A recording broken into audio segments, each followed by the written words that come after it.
Good morning વિદ્યાર્થી મિત્રો. આજનો આપણો ટૉપિક છે ઓહમના નિયમની મર્યાદા.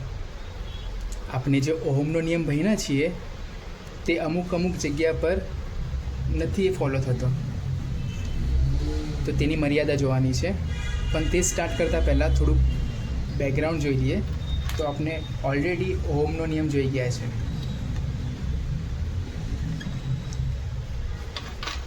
અને શું છે ઓહમ્સ લો? કે જ્યારે કોઈ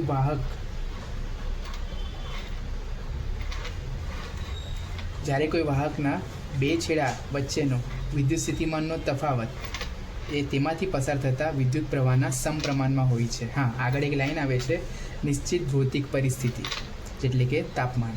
ઓકે, સો આ નિયમ પ્રમાણે વી ચલે છે આઈ. આ ડેલ્ટા વી જ છે, પણ આપણે અત્યારે વી લખીએ. વી ચલે છે આઈ. અને આના પરથી આપણે એક નવી રાશિ મેળવી હતી, વી બરાબર આઈ આર. અહીં જે આર જે છે આ શું છે? તો આર અહીં જે છે તે સપ્રમાણતા અચળાંક છે.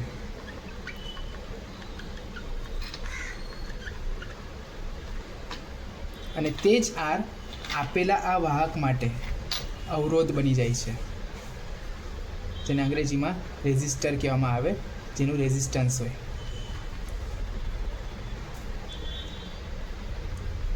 અને અવરોધ શું કામ કરે સર્કિટની અંદર, પરિપથની અંદર, એ તમને ખ્યાલ છે. ઓકે, હવે આ નિયમ જે છે તે શું સમજાવે છે કે જેમ જેમ તમે વોલ્ટેજ વધારતા જશો બાય એક્સટર્નલ પાવર સોર્સ કાં તો બેટરી જે છે જેના દ્વારા તમે વોલ્ટેજમાં વધારો કરશો, તેમ તેમ આ વાહકમાંથી પસાર થતો પ્રવાહ પણ વધશે, જો સમપ્રમાણ છે એટલે. અને જો વોલ્ટેજ ઘટાડશો તો પ્રવાહ પણ ઘટશે. ઓકે, પણ એમાં આ આર અચળ રહેશે, કારણ કે ઓલરેડી અચળાંક છે. એટલા માટે જ આપણે ડિસ્કસ પણ કર્યું હતું કે જો હું આરને કરતાં બનાવું આ સૂત્ર પરથી, તો આર બરાબર વી અપોન આઈ. બરાબર? તો જો વી વધશે તો આઈ વધશે, વી ઘટશે તો આઈ ઘટશે, ને એવી રીતે જ વધારો ઘટાડો થશે, જેના કારણે આ ગુણોત્તર જે છે એટલે કે અવરોધ આર જે છે તે અચળ રહેશે. એટલે કે અવરોધ આર એ લાગુ પાડેલા વિદ્યુત સ્થિતિમાન પર અથવા તો એમાંથી પસાર થતા વિદ્યુત પ્રવાહ પર આધાર રાખતો નથી. તે તો એના પરિમાણ પર આધાર રાખે છે, આપેલા સળિયા કાં તો જે કંઈ પણ વાહક જે છે તેના પરિમાણ પર આધાર રાખે છે, એ પદાર્થ કયા ધાતુનું કાં તો જે મટીરિયલનું બનેલું છે તેના પર આધાર રાખે છે, અને સાથે સાથે જે આપણે આ ઓહમના નિયમમાં શરૂઆતમાં બોલીએ છીએ નિશ્ચિત ભૌતિક પરિસ્થિતિ એટલે કે તાપમાન, એ બધા ડેટાસ પર આધાર રાખે છે. ઓકે, બરાબર. હા, હવે બીજી એક ઇન્ટરેસ્ટિંગ વસ્તુ અહીં કે આ જો વી વર્સિસ આઈનો હું આલેખ દોરું, ધારો કે અહીંયા હું વાય અક્ષ પર વી લઉં, એક્સ અક્ષ પર આઈ લઉં, ઉલટું પણ લઈ શકો, અહીંયા વી લઈ શકો, અહીંયા આઈ લઈ શકો. બરાબર? તો અહીં તમે જુઓ છો કે વી ચલે છે આઈ, એટલે કે વી એ આઈના સમપ્રમાણમાં છે. એનો અર્થ એવો થાય કે જેમ જેમ તમે વોલ્ટેજ વધારતા જશો તેમ તેમ પ્રવાહ વધશે, અથવા તો જેમ જેમ તમે વોલ્ટેજ ઘટાડતા જશો તેમ તેમ પ્રવાહ પણ ઘટશે. અને એ આલેખ કેવો આવવો જોઈએ? તો એ આલેખ સુરેખ આવવો જોઈએ. ઓકે, સુરેખ આવવો જોઈએ.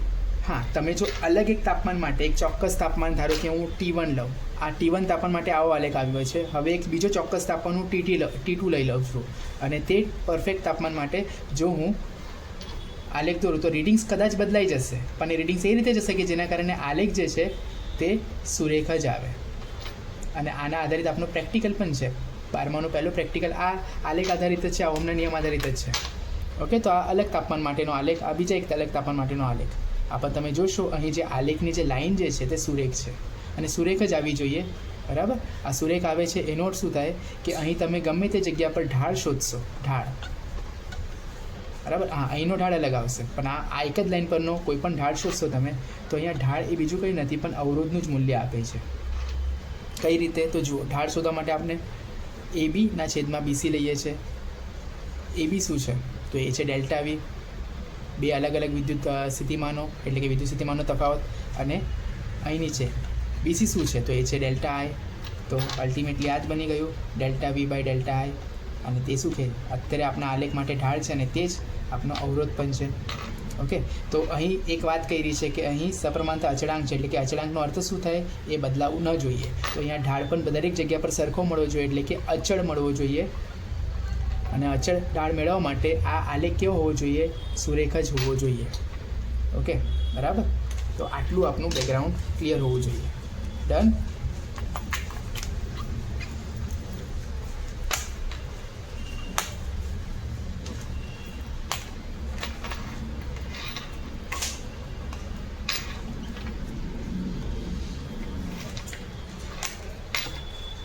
આ આલેખનો ઢાળ ફરી એકવાર કહું શું આપશે?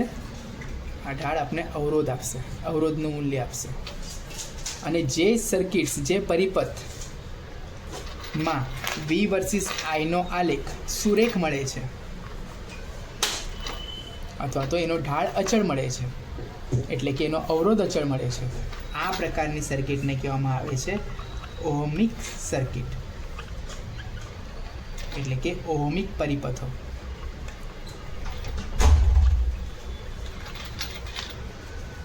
એવા પરિપથો કે જે ઓહમના નિયમનું પાલન કરે છે. તો હવે તમને સવાલ એ થતો હશે કે જો આવું નામ આપેલું છે તો આનું વિરોધી પણ કંઈક હોવું જોઈએ, અને એવી પણ સર્કિટ્સ અથવા તો એવા પણ પરિપથો હોવા જોઈએ કે જેની અંદર આ આલેખ જે છે તે સુરેખ ન પણ આવતો હોય. બસ એ જ છે આજનો સવાલ કે ઓહમના નિયમની મર્યાદા. બરાબર? કે ઘણા બધા એવા પણ પરિપથો છે અથવા તો ઘણી બધી એવી પણ કોમ્પ્લિકેટેડ સર્કિટ્સ છે અથવા તો ઘણા બધા એવા પણ ડિવાઇસીસ છે કે જેની અંદર V વર્સિસ આઈનો આલેખ સુરેખ આવતો નથી. ઓકે, એ આલેખ એ સુરેખ આવતો નથી. એ કદાચ આમ આવી શકે, એ કદાચ આમ આવી શકે. બરાબર? મતલબમાં એનો ઢાળ અચળ નથી. ઢાળ અચળ નથી એટલે કે અવરોધ અચળ નથી. અવરોધ બદલાયા કરે છે. ઓકે, અને જ્યારે અવરોધ બદલાશે તો પછી આ V ચલે છે I, આ સૂત્ર અહીંયા સૂટ નહીં થશે, એટલે કે ઓહમનો નિયમ અહીંયા ફોલો નથી થતો એવું કહી શકાશે. તો તેવી સર્કિટ્સને નોન ઓહમિક સર્કિટ્સ કહેવાય છે.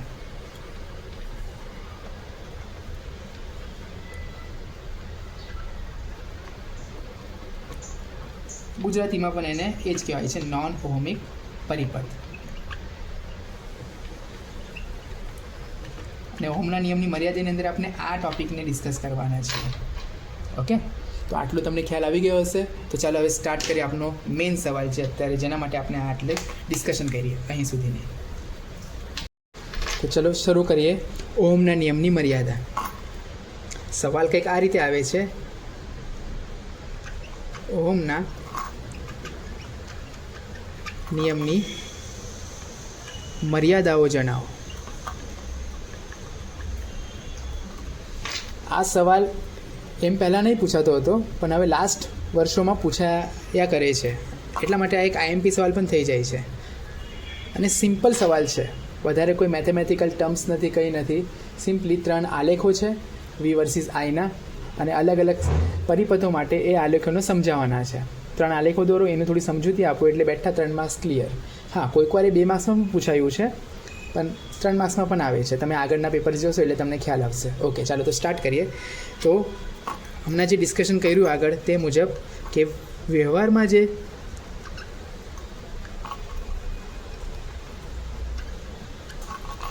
જે બધા પરિપથો મળે છે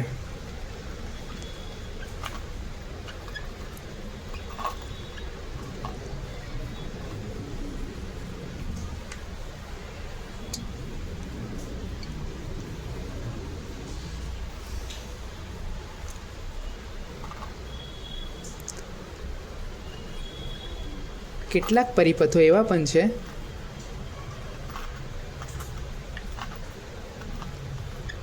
જેમાં V વર્સિસ I નો આલેખ સુરેખ મળતો નથી. અને તેનું કારણ શું છે તો તે દર્શાવતો એક આલેખ જોઈએ. કે જનરલી આપણે V વર્સિસ I નો આલેખ દોરીએ, બરાબર? તો તેનો આલેખ એ મળવો કઈ રીતે જોઈએ? આ રીતે, સુરેખ. જેથી એનો આલેખનો ઢાળ તમને અચળ મળશે. ઢાળ અચળ એટલે કે આર અચળ એટલે કે V વર્સિસ I જે છે, એટલે કે V એ આઈના સમપ્રમાણમાં છે, એટલે કે ઓહમનો નિયમ પડાય છે. પણ કારણ કે કોઈ પણ વાહક હશે તો તેમાંથી તમે પ્રવાહ પસાર કરશો. તો 10મા ધોરણની અંદર પણ આ ટૉપિક આવતો હતો કે જ્યારે કોઈ વાહકમાંથી આપણે પ્રવાહ પસાર કરીએ ત્યારે તેની અંદર જૂલ ઉષ્મા ઉત્પન્ન થાય. આ જૂલ ઉષ્માના કારણે તાપમાન વધશે. અને ઓલરેડી આપણે અવરોધની વાત કરી છે. અવરોધ એ તાપમાન આધારિત છે, એટલે તાપમાન બદલાય તો અવરોધનું મૂલ્ય પણ બદલાય. અને આપણા ઓહમના નિયમની અંદર આપણે સાબિત શું કરીએ છીએ કે અવરોધ અચળ છે. તો જૂલ ઉષ્માના કારણે એ તાપમાન વધી જવાથી અવરોધ અચળ રહેતો નથી. એટલે કે આ જે આલેખ જે છે એનો ઢાળ અચળ નહીં રહેશે. આલેખ કંઈક આમ જાય છે કાં તો પછી આ તરફ જશે. અને હજી બીજા ગ્રાફ એવા પણ જોશો જેની અંદર આ અચળ જે સુરેખપણું જે છે તે મેન્ટેન રહેતું નથી, જળવાતું નથી. બસ તો અહીં જ આ પરિપથ જે છે તે ઓમના નિયમનું પાલન કરતું નથી ને એ જ એની મર્યાદા છે. ઓકે, આ આલેખને સમજાવતી થોડી લાઇન્સ લખી દઈએ કે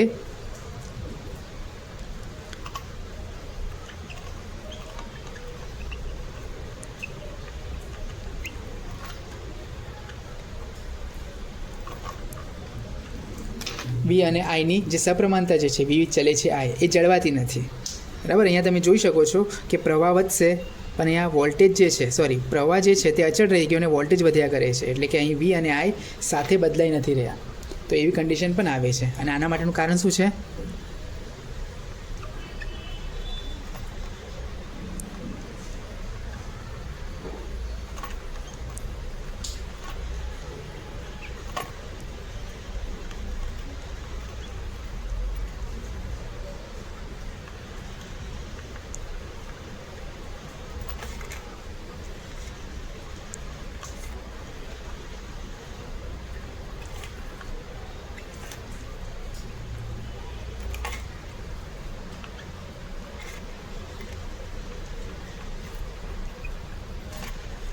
જૂલ ઉષ્મા ઉત્પન્ન થાય છે, જેથી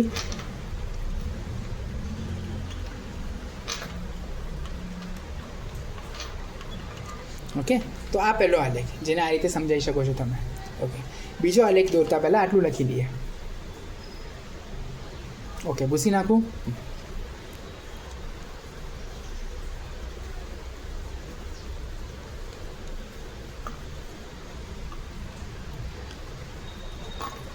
બીજો આલેખ જે છે તે અર્ધધાતુઓ માટેનો છે. અર્ધધાતુઓ આ ટોપિક અથવા તો આ જે હમણાં હું બોલ્યો અર્ધધાતુ એ આખું ચેપ્ટર છે આપનું 14મું ચેપ્ટર. બરાબર, તો તેનામાં તમે આ જોશો જ. તો તેના આલેખ કેવા આવે? તેના આલેખ કંઈક આ રીતે આવે. પ્રવાહ વર્સિસ વિદ્યુત સ્થિતિમાન. જો આ રીતે હું લઉં તો વિદ્યુત સ્થિતિમાનની અમુક કિંમતો માટે પ્રવાહનું મૂલ્ય કંઈક આ રીતે બદલાય છે. પહેલી વાત તો એ સુરેખ તો નથી જ. બરાબર, એટલે અહીંયા આલેખનો ઢાળ તો અચળ જળવાતો તો નથી જ. પણ સાથે સાથે હવે હું આ જ વોલ્ટેજ જે પ્રવાહ વિદ્યુત સ્થિતિમાન જે છે એની કિંમત હવે હું ઋણ રીતે બદલું છું. એટલે કે એના ટર્મિનલ્સ બદલી નાખું. પહેલાં 1, 2, 3, 4 એવા વોલ્ટેજ આપતો હતો. હવે હું ટર્મિનલ બદલીને ફરી એકવાર 1, 2, 3, 4 એવો જ વોલ્ટેજ આપું છું. ફક્ત પોલારિટી એટલે કે એની વિદ્યુત ધ્રુવીયતા જે છે તે બદલાઈ ગઈ. આમ પ્રવાહ જતો હતો એની જગ્યાએ હવે પ્રવાહ આમ જઈ રહ્યો છે. તો તેનાથી શું થાય છે? એનાથી પણ તેનો પ્રવાહ જે છે એ તો સેમ ટુ સેમ જ વોલ્ટેજ પ્રમાણે મળવો જોઈતો હતો. ચલો આનું જ કોપી પેસ્ટ નીચેની તરફ ગ્રાફ બનવો જોઈતો હતો, પણ એવો ન બનતા એ ગ્રાફ કંઈક અલગ જ રીતે બને છે. ઓકે, તો આ જે છે. અને બીજી એક વસ્તુ, અહીં જે ઉપરનો પ્રવાહ જે છે આ ચેપ્ટરને તમે ભણશો જ કે એની અંદર આ પ્રવાહ મિલી એમ્પિયરના રેન્જમાં છે, જ્યારે નીચેનો પ્રવાહ મિલીમાં નથી, પાછો માઇક્રો એમ્પિયરમાં છે. એટલે આ ગ્રાફ ભલે અમને થોડો સરખો પણ લાગતો હોય પણ ખરેખર સરખો છે જ નહીં. એટલે ફક્ત વિદ્યુત સ્થિતિમાનના ધ્રુવો બદલી નાખીએ એટલે કે એનું પ્રવાહની દિશા બદલી નાખીએ તો એનાથી ગ્રાફ અચળ જળવાતો નથી. તો આ પણ શું છે? ઓહમના નિયમનું પાલન થતું નથી એવું કહી શકીએ. એટલે આ એક એની મર્યાદામાં આવે. અને આવા જે સાધનો જે છે તે સાધનો એટલે ડાયોડ્સ. તમે પીએન જંક્શન ડાયોડ ભણશો જ 14મા ચેપ્ટરની અંદર. તો તે ડાયોડની અંદર આવો આલેખ જોવા મળે છે. એ પણ આપણું પ્રેક્ટિકલ છે, છેલ્લો પ્રેક્ટિકલ. ઓકે, તો આની અંદર આ ગ્રાફને સમજાવતા થોડા શબ્દો લખીએ તો કે અહીં વી વર્સિસ આઈ ના આલેખમાં વિદ્યુત સ્થિતિમાન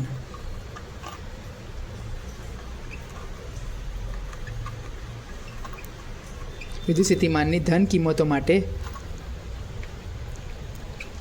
વિદ્યુત પ્રવાહના જે મૂલ્ય મળે છે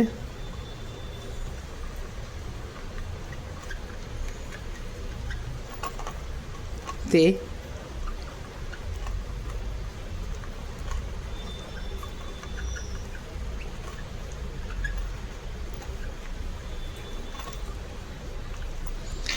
વિદ્યુત સ્થિતિમાનની ઋણ એટલે કે વીની ઋણ કિંમતો માટે મળતા નથી. આવો એક આલેખ જો તમારે જોવો હોય તો એ આ સાધનનો મળે જેનું નામ છે પીએન જંક્શન ડાયોડ.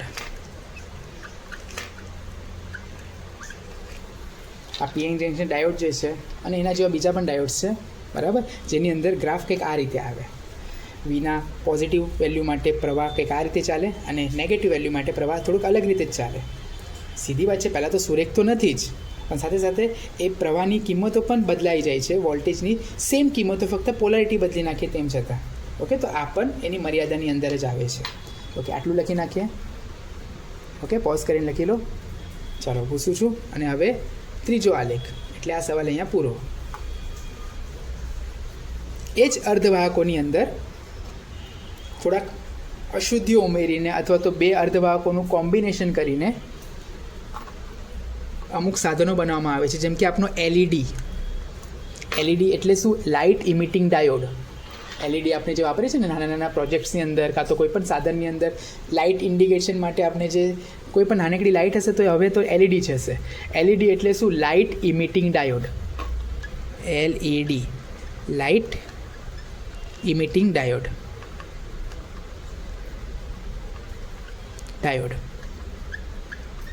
તો એ પ્રકારનું ડાયોડ જ છે. હમણાં જસ્ટ આપણે પીએન જંક્શન ડાયોડ જોયું, તો આ એક પ્રકારનું ડાયોડ જ છે.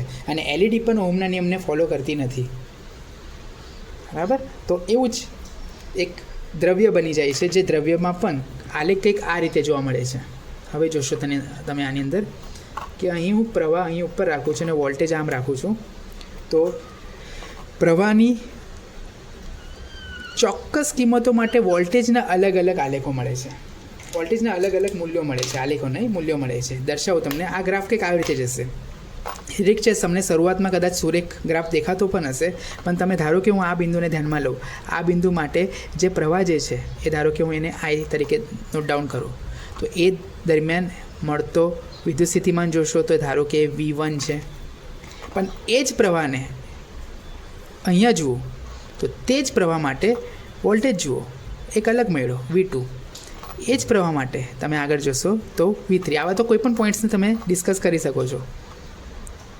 તો અહીં સેમ ટુ સેમ એક જ મૂલ્યના પ્રવાહ માટે તમને વોલ્ટેજના અલગ અલગ કિંમતો અહીંયા જોવા મળી રહી છે. બરાબર?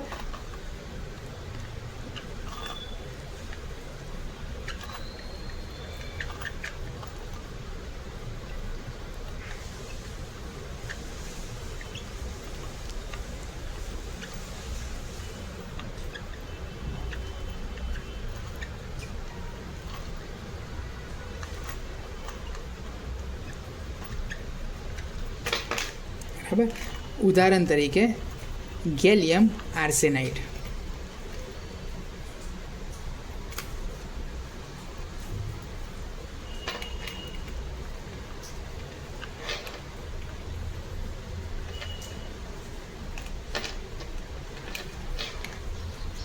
કે જેની અંદર તમને આ લેખ આઈ વર્સિસ વીનો કંઈક આ રીતે જોવા મળશે. બરાબર? બસ, તો પછી આ ત્રણ આલેખો તમારે આ સવાલની અંદર ઓહમના નિયમની મર્યાદા આ સવાલની અંદર તમારે દોરવાના છે. આલેખ વ્યવસ્થિત દોરેલા હશે, થોડું લખાણ વ્યવસ્થિત લખેલું હશે, એટલે બેઠા 3 માર્ક્સ મળી જાય છે. ઓકે, તો આ જે 3 સવાલ આજે આપણે આ સવાલ જે જોયો છે, જે મોસ્ટ એમપી સવાલ પણ છે, જુલાઈ 2023ની અંદર પણ પૂછાયેલો છે અને લાસ્ટ મેં કદાચ 2025માં પણ જોયો છે. બરાબર? હમણાં એક્ઝેક્ટલી મને યાદ નથી, પણ એની અંદર પણ આ સવાલ જોયો છે 3 માર્ક્સની અંદર. તો એક આઈએમપી સવાલ છે, સિમ્પલ સવાલ છે, તો આ જતો કરવો નહીં જોઈએ. તો આને વ્યવસ્થિત સમજી લેજો. કોઈ ડાઉટ્સ હશે તો પૂછી શકો છો તમે. બરાબર? તો આ વિડીયોને પોઝ કરીને જે કંઈ પણ લખ્યું હતું તેને વ્યવસ્થિત નોટ ડાઉન કરી લેશો. પછી આપણે નેક્સ્ટ લેક્ચરમાં નેક્સ્ટ સવાલ લઈને આવીશું. Okay, all the best.